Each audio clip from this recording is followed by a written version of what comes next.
The salt-laced wind of the Adriatic was a perfumed silk scarf on Isabella Rossi's skin, a sensation she knew she would soon trade for the heavier, damper air of Venice. She stood at the polished teak rail of the Serenissima, her father's merchant galley, watching the sunset ignite the sky in a blaze of orange and violet. The sea was a sheet of molten gold, so calm it seemed one could walk upon it all the way back to the domes and spires of home. A final taste of freedom, Bella, a voice, warm and familiar, spoke beside her.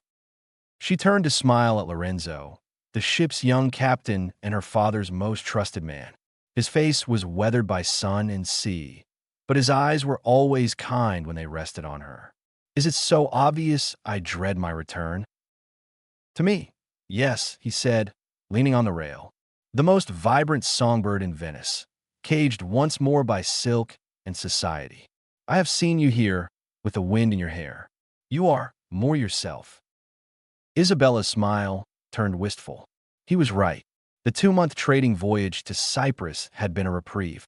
In Venice, she was the daughter of Vittorio Rossi, the merchant king, a prize to be won in a game of political and financial alliances. Her every move was choreographed, her every word measured.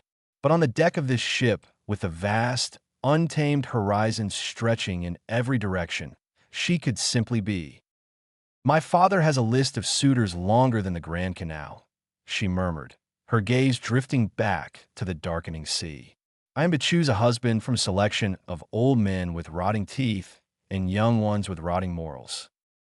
Lorenzo's jaw tightened. "You deserve more than a transaction, my lady." "What I deserve and what is required are two different oceans," she replied, a familiar resignation settling in her chest. Below deck, in her luxurious cabin, the trappings of her life awaited. Gowns of Venetian velvet and Damascene silk, a jewel chest that would ransom a king, and the ever-present shadow of her father's expectations. Vittorio Rossi was a man carved from marble and ambition. His love for her was genuine, but it was a possessive, controlling love. She was his ultimate treasure, to be secured in the safest, most profitable vault. That night, sleep was a fickle mistress. The ship creaked and groaned, a lullaby she had grown accustomed to. But then, a new sound threaded through the familiar symphony, a sharp crack, like canvas snapping under immense strain, but wrong, alien. It was followed by another and another. Not the wind, cannon fire. Her heart leapt in her throat. She scrambled from her bed, clutching a silk robe around her. The ship shuddered violently, the sound of splintering what a sickening counterpoint to the shouts of men now erupting on deck. She heard Lorenzo's voice, barking orders, then a scream cut brutally short. Fear, cold and sharp, pierced her haze. Pirates, the scourge of the Mediterranean. The Barbary corsairs, nightmares made flesh from the North African coast. They plundered, they enslaved, they vanished back into the sea like phantoms. Her cabin door burst open. Not Lorenzo. A massive man with a scarred face and eyes as black as obsidian filled the doorway. He smelled of sweat, salt, and blood. He grunted, a sound of pure satisfaction, and lunged for her. Isabella fought. She scratched, she kicked, she screamed with a fury that surprised even herself. But he was a mountain of muscle, and her struggles were as effective as a sparrow's against a hawk. He dragged her, kicking and screaming, from the sanctuary of her cabin onto a scene from hell. The deck of the Serenissima was slick with blood. The bodies of the crew lay where they fell. In the moonlight, she saw Lorenzo, on his knees, a cut on his forehead, bleeding in his eye, his sword gone, held at blade point by two corsairs. His eyes met hers, filled with a torment worse than death, the agony of failure. Their captor ship was lashed to their own, a sleek, deadly xebec with sails like dark wings. Its flag, a stark crimson against the night sky, bore no skull, no crossed bones, just a single blood-red scimitar. The corsairs moved with brutal efficiency, stripping the Serenissima of its valuables. They were a terrifying mosaic of races, Arabs, Berbers, renegade Europeans, united by a common savagery. Or so she thought. Then he appeared. He descended from the Zebek, the marionette, as the men parted for him. He was not like the others. Tall and broad-shouldered, he moved with a predatory grace that was both terrifying and mesmerizing. He wore the loose trousers and tunic of a corsair, a curved shamshir at his hip, but his face, it was all wrong. His skin was tanned by the sun, but it was the tan of a European nobleman who spent his time outdoors, not the leathery hide of a sea-wolf. His features were sharp, aristocratic, a strong jaw, a straight nose, and eyes the color of a stormy North Sea, a piercing, cool gray that seemed to see everything. This was their leader, the captain. His gaze swept over the carnage, cold and assessing, before landing on her. Isabella straightened her back, forcing a dignity she did not feel, meeting his stare with a defiance that burned in her green eyes. The scarred man who had captured her shoved her forward. A prize, captain. A rare one. Worth a king's ransom, I'd wager. The captain's stormy eyes roamed over her, from her disheveled, dark hair to her bare feet. There was no lust in his gaze, only a cold, calculating appraisal. Vittorio Rossi's daughter, he said. His voice was a low baritone, cultured, educated. It held the faintest trace of an accent she couldn't place, buried under a layer of rough, seafaring cadence. The merchant king himself. Fortune smiles upon us tonight. Isabella's blood ran cold. He knew her. This was not random chance. Lorenzo struggled against his captors. Let her go. Take the ship, the cargo, but let her go. The captain turned his dispassionate gaze to Lorenzo. Your loyalty is commendable. He nodded almost imperceptibly to one of his men. The man struck Lorenzo on the back of the head with the pommel of his knife, and the young captain crumpled to the deck, unconscious or dead. Isabella did not know. A cry of despair tore from her lips. She launched herself at the captain, her fingers curled into claws. Monster! He caught her wrist with an effortless, steel-like grip before her nails could find his face. He pulled her close, so close she could see the flecks of silver in his gray eyes, the faint scar that bisected his left eyebrow. His presence was an overwhelming force of nature. Monster, he repeated, his voice a soft, dangerous whisper meant only for her. You have no idea, my lady, but you will learn. Your father created the monster that stands before you. And you, Isabella Rossi, are the key to his destruction. With those words, her world, already shattered, was ground to dust. This was not merely a kidnapping. It was a reckoning. Isabella was thrown into a cabin on the Marionette, a Spartan, masculine space that smelled of salt, tar, and old wood. It was clearly the captain's quarters. A large, unadorned oak desk, a chair bolted to the floor, and a single bunk were the only furniture. A chart of the Mediterranean was spread on the desk, weighted down by a dagger with a ruby in its hilt. There were no personal effects, no hints of the man who commanded this ship of thieves. For days, she saw little of him. A silent, grim-faced man she learned was named Rafik, the first mate with the obsidian eyes, brought her meager rations, hardtack, dried meat, water. He never spoke, only watched her with that unnerving, flat gaze. The Marionette was a creature of speed and silence. Its crew moved with a disciplined, almost military precision that was at odds with her image of lawless pirates. They obeyed the captain's orders without question, their respect for him palpable. She would catch glimpses of him on the deck, his figure outlined against the sun, shouting orders that were instantly carried out. He was a constant, brooding presence, a storm cloud hanging over her existence. Her fear began to curdle into a cold, hard anger. She was a Rossi. She would not be broken. She would find a way to survive, to understand, to escape. One evening, a week in her captivity, he entered the cabin. He carried a tray with better food, fresh bread, olives, a piece of cheese. He placed it on the desk. Eat, he said, his tone impersonal. I'm not your pet to be fed scraps, she retorted, standing by the small, grimy window, her back to him. She heard him sigh, a sound of impatience. Starvation is a pointless form of protest. It only weakens you. Why do you care if I am weak? Because a weak hostage is a dead hostage, he said bluntly, and you are of no use to me dead. She turned then, her eyes blazing. Use? What use am I? Ransom? My father will pay it. He will empty his coffers for me. So why this vendetta? What has he ever done to you? A shadow crossed his face, a flicker of something raw and painful, so profound it made her breath catch. For a fleeting second, the cold, ruthless pirate was gone, replaced by a man haunted by ghosts. He has done everything to me, the captain said, his voice low and venomous. He took everything. My name, my honor, my family. I don't believe you, Isabella whispered, though a seed of doubt was planted. Her father was a ruthless businessman. Ruined lives were sometimes the collateral damage of his empire. But to inspire such a personal, seething hatred? You live in a gilded palace built on the bones of better men. Isabella, he said, stepping closer. The storm in his eyes was now a hurricane. Your silks are dyed with the blood of their honor. You know nothing of the world outside your lagoon. Then tell me, she challenged, her heart hammering against her ribs. Tell me what monster my father is.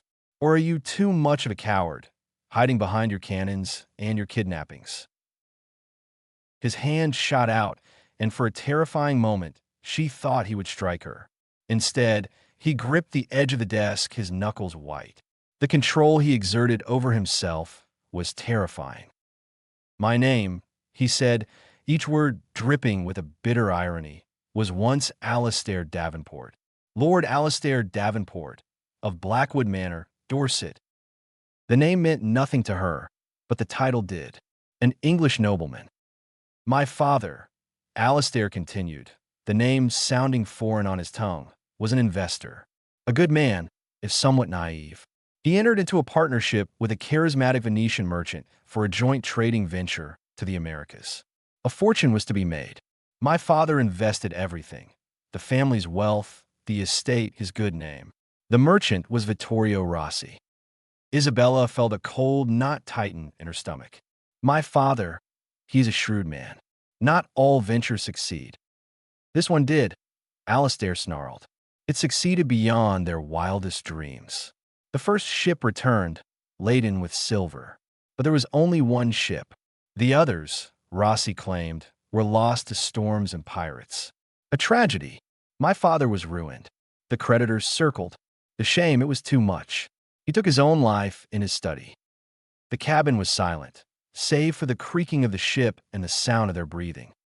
My mother, Alastair's voice cracked, died of grief within a month. I was at sea, a young officer in the Royal Navy, when I received the news. By the time I returned, I was lord of nothing but debts and a tombstone. I investigated. I found sailors, dock workers, who spoke of a second ship, a ship that did return, its hold full, its manifests falsified. Rossi had orchestrated it all. He stole our fortune, murdered my father as surely as if he had held the pistol himself, and left my family name in disgrace. He looked at her, and the full force of his pain and hatred struck her like a physical blow. So you see, Isabella, this is not about ransom. This is about justice. I will take from him what he took from me. I will take his most precious treasure, and then I will make him watch as I destroy everything else he holds dear. He turned and left, slamming the door behind him, leaving Isabella alone with the devastating truth. The foundation of her life, her love for her father, was suddenly built on quicksand. Was he capable of such a thing? The man who kissed her forehead each night, who showered her with gifts. The merchant king, who spoke of contracts and legacy with a glint of steel in his eyes. For the first time, she looked at her captor and did not see a monster. She saw a man shattered by her father's greed, and that was far, far more dangerous. The dynamic between them shifted after his confession. The air in the cabin was thick with unspoken questions and a shared, terrible history. Isabella found herself studying him during his rare visits, searching for the English lord beneath the pirate's exterior. She saw it in the way he sometimes stood, his posture too straight for a common sailor. She heard it in the cadence of his voice when he was not barking orders, a ghost of a refined education. Weeks turned into a month. The Marionette sailed south, then east, towards the pirate strongholds of the Barbary coast. One night, a fierce storm engulfed them. The ship was tossed like a toy, waves crashing over the decks, the wind screaming like a banshee. Isabella was thrown from her bunk, landing hard on the floor. The door crashed open. Alistair stood there, soaked to the skin, his hair plastered to his forehead. Water streamed down his face. "We have to move. The deck cabin is not safe." "I'd rather drown here than be out there," she yelled over the roar of the storm. "You will drown here for certain," he shouted back, striding forward and grabbing her arm. He half dragged, half carried her out into the maelstrom. The world was chaos. Men scrambled in the driving rain, hauling on ropes, their shouts swallowed by the wind. A massive wave broke over the side, sweeping 2 crewmen into the raging sea. Isabella screamed, clinging to Alistair as the icy water slammed into them. He held fast to a rope with one hand and to her with the other, his grip an unbreakable anchor. For what felt like an eternity, he was everywhere at once, directing his men, taking the helm himself, his voice a steady, commanding force against the storm's fury. He fought the sea with a raw, primal will, his face a mask of concentration and power. In that moment, he was not a vengeful spirit, but a master of his element, a leader keeping his crew and his ship alive. He shoved her into a smaller, more secure storage room near the hold, surrounded by barrels and crates. "Stay here. Do not move," he ordered, before disappearing back into the storm. Huddled in the dark, listening to the ship groan in its death throes, Isabella realized her fear of the storm was now intertwined with a new, terrifying fear, the fear of his death. The man who had kidnapped her, who vowed to destroy her father, had just saved her life with no thought for his own safety. When the storm finally abated, dawn broke on a calm, bruised sea. The Marionette was battered but afloat, a testament to its captain's skill. Exhausted, Isabella emerged from her shelter onto the ravaged deck. The crew moved slowly, assessing the damage, binding wounds. She found Alistair by the helm, leaning heavily on the splintered wood. He was pale with exhaustion, a fresh cut on his cheek. He looked up as she approached, his stormy eyes weary. "You're safe," he stated, a simple observation. "You saved the ship," she replied softly. "It's my ship," he said, his tone flat. But his eyes held hers for a moment longer than necessary, a flicker of something unreadable passing between them.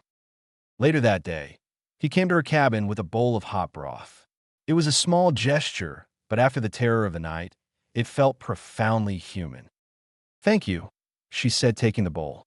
Her fingers brushed against his, and a jolt, sharp and unexpected, passed between them. She saw him flinch, his gaze dropping to her hand before returning to her face, his expression guarded. "The storm, it changes nothing," he said, as if reminding himself as much as her. "Doesn't it?" she asked, her voice barely a whisper. "I saw you out there. You are not the monster you pretend to be, Alistair Davenport." The use of his real name seemed to strike him physically. He took a step back, his walls slamming back into place. "That man is dead. He died with his parents. I am the captain of the Marionette. That is all you need to know." But it was too late. The seed had been planted, and it was beginning to grow. The line between captor and protector, between hatred and a dangerous, burgeoning understanding, was becoming blurred. They made landfall in a hidden cove on the coast of Tunisia. It was a secret pirate haven, a chaotic, vibrant, and lawless settlement tucked between towering cliffs. Wooden huts and colorful tents clung to the rocks, and the air was thick with the smells of roasting meat, exotic spices, and unwashed humanity. Ships of every description, from sleek xebecs to heavy galleys, rode at anchor in the turquoise bay. Isabella was led through the bustling streets, attracting stares of curiosity, lust, and avarice. Alastair walked beside her, his hand resting on the hilt of a shamshear, his presence a clear warning to any who might look too long. He was respected here, even feared.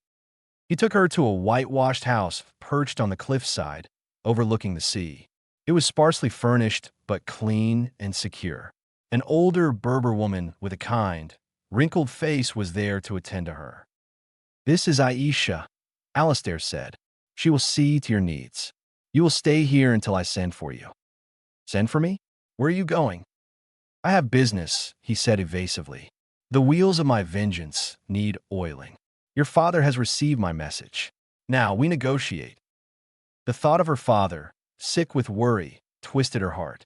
But the memory of Alastair's story twisted it further. Days in the house blurred into one another. Aisha was gentle, but spoke little Italian, their communication limited to gestures and smiles. From the small, barred window, Isabella watched the life of the pirate port. She saw Alastair sometimes, meeting with fierce-looking corsair captains and mysterious men in Moorish robes. He was a player in a dark and dangerous world, a world he had mastered. One evening, he came to the house. He was dressed not as a pirate, but in dark European-style trousers and a white shirt, the sleeves rolled up. He looked more like the English lord he had been, and the sight stole her breath. He carried a bottle of wine and 2 glasses. "We have matters to discuss," he said, his tone formal. He poured the wine, a fine Venetian red, she noted with a pang of irony, and sat across from her at a small table. "Your father has agreed to pay," he said without preamble, "a sum that would make a sultan blush. But that is only the first move." "What is the next?" she asked, her throat tight. "The exchange will happen on neutral ground, a small island off Sicily. He will bring the gold. I will bring you." He took a sip of wine, his eyes watching her over the rim of the glass. "But he will not leave that island with you. He will watch as I take you away again. He will feel the helplessness my father felt." The cruelty of it was exquisite. "Why are you telling me this?" "Because," he said, leaning forward, his intense gaze pinning her, "I want you to understand the depth of his sin. I want you to know that the man you call father is a serpent. I am offering you a choice. A choice. Stay with him, return to your gilded cage, and live a life built on the ruin of mine. Or," he paused, the word hanging in the air between them, charged and impossible. "Or stay." Isabella stared at him, certain she had misheard. "Stay? With you? As what? Your prisoner? Your prize?" "As my ally," he said, the words seeming strange on his lips.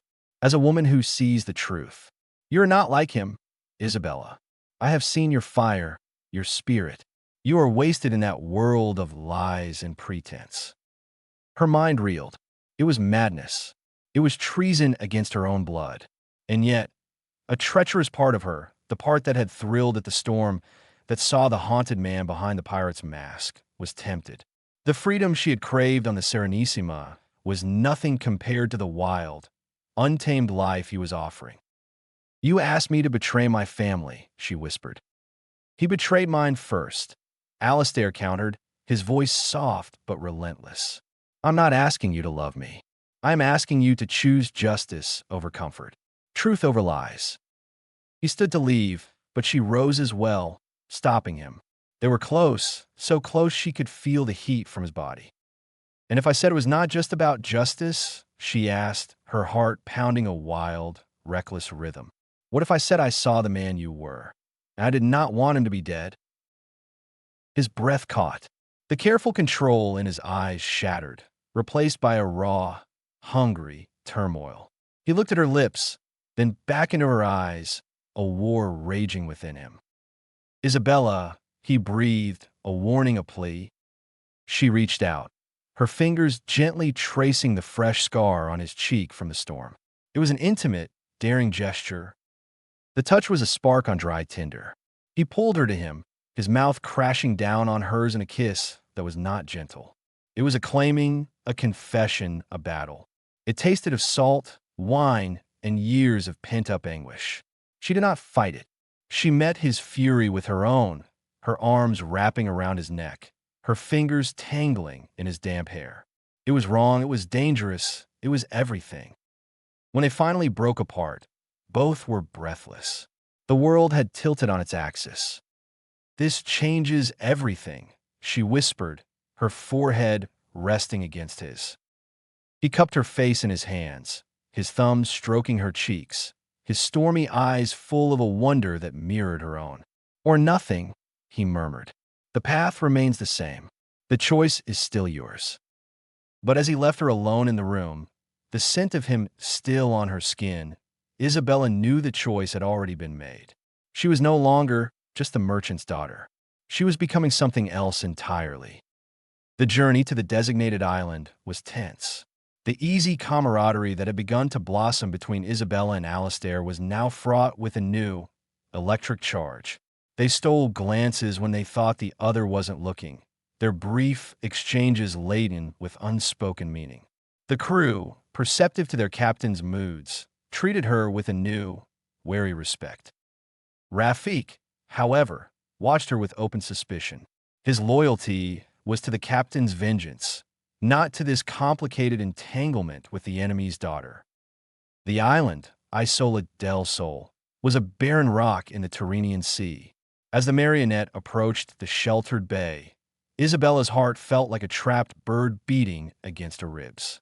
There, anchored on the opposite side, was her father's ship, the Fortuna. And on the beach, a small group of men stood waiting. In the center, his figure unmistakable even at a distance, was Vittorio Rossi. Alistair stood beside her at the rail. He was once again the cold, impassive pirate captain, but his hand briefly covered hers, a fleeting gesture of reassurance. "Remember your choice," he said quietly. They rowed to shore. Alistair, Isabella, Rafik, and 4 armed corsairs. Her father stepped forward, his face a mask of paternal concern that, for the first time, Isabella saw as performance. "Isabella, my child, thanks be to God you are safe." His eyes, however, were not on her, but on Alistair, glittering with a cold hatred she had never seen before. "Rossi," Alistair's voice was like ice. "You have the gold? It is on my ship. Release my daughter, and it is yours." Alistair laughed, a harsh, ugly sound. "You think this is a simple transaction? You, of all people, should know the cost of betrayal." Vittorio's eyes narrowed. "I do not know you, pirate. Don't you?" Alistair took a step forward, his voice dropping, but carrying clearly on the still air. "Look closer, Merchant King. Look at the son of the man you murdered. Look at Lord Alistair Davenport." A flicker of genuine shock, followed by a rapid calculation, crossed Vittorio's face. The mask slipped, revealing the ruthless manipulator beneath. "Davenport, that was a business failure. A tragedy. I'm not responsible for a weak man's." "Silence!" Alistair roared, drawing his shamshear. The corsairs behind him leveled their muskets. "You lie even now. You stole our fortune and left my family to rot. Today, you will feel a fraction of that pain." He grabbed Isabella's arm, pulling her back towards the boats. "You will watch me take her, just as my father watched his future disappear." "Isabella, come to me," her father commanded, his voice losing its false warmth, becoming the voice of the man who commanded fleets. This was the moment, the choice. She looked at her father, at the man who had loved her, sheltered her, and lied to her. She looked at Alistair, at the man who had stolen her, shown her the truth, and awakened a passion she never knew she possessed. She pulled her arm from Alistair's grasp.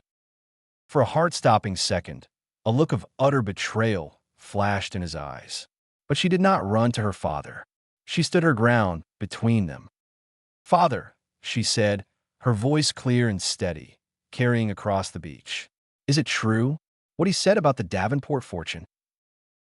Vittorio's face contorted in fury. "How dare you question me? This filth has poisoned your mind. Come here at once." His reaction was all the confirmation she needed. The last vestiges of doubt crumbled. She turned to Alistair, her decision made. "I am not your pawn to be used against him," she said to Alistair. "And I am not his daughter to be kept in ignorant comfort. I make my own path."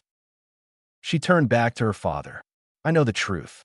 I will not return to a life built on another family's grave." Vittorio Rossi's face purpled with rage. "You foolish girl. You choose this animal over your own blood." "I choose the truth," she said, her voice trembling but resolute. A shot rang out. It happened too fast. One of her father's men, panicking or acting on an unspoken order, fired his musket. The ball was meant for Alistair. But Rafik, with a loyalty that transcended reason, shoved Alistair aside. The bullet struck him in the chest. He fell to the sand without a sound. Chaos erupted. Alistair roared in fury, firing his pistol at the man who had shot Rafik. The Corsairs surged forward, clashing with Rossi's guards. Swords rang out. Isabella stood frozen, watching the man who had been her silent jailer die to save the man she. Alistair fought like a demon, his vengeance given fresh, bloody life. He cut down 2 guards, his eyes fixed on Vittorio Rossi, who was being hastily dragged back towards his longboats by his men. The beach became a slaughterhouse. Outnumbered, Rossi's men were cut down. Alistair reached the retreating merchant king just as he was about to be pushed into a boat. He didn't strike him. He grabbed him by the front of his expensive doublet, pulling him close. "Look at her," Alistair snarled, forcing Rossi to look at Isabella, who stood alone on the bloody sand. "Look at your daughter. You have lost her, not to a pirate, but to your own corruption. That is your punishment, to live with that." He shoved Rossi into the boat. "Go, live with the ruin you have made. The Davenport debt is paid." The Fortuna's men rowed frantically, leaving their dead on the beach, their master a broken, weeping man. The fight was over. Silence descended, broken only by the lapping waves and the groans of the wounded. Alistair stood panting, his sword hanging from his hand, his shoulders slumped. He walked slowly to where Rafik lay. He knelt, placing a hand on his first mate's shoulder, bowing his head in a moment of private grief. Then he stood and walked towards Isabella. His face was streaked with blood and sweat, his eyes haunted. He stopped before her. "You stayed," he said, his voice raw.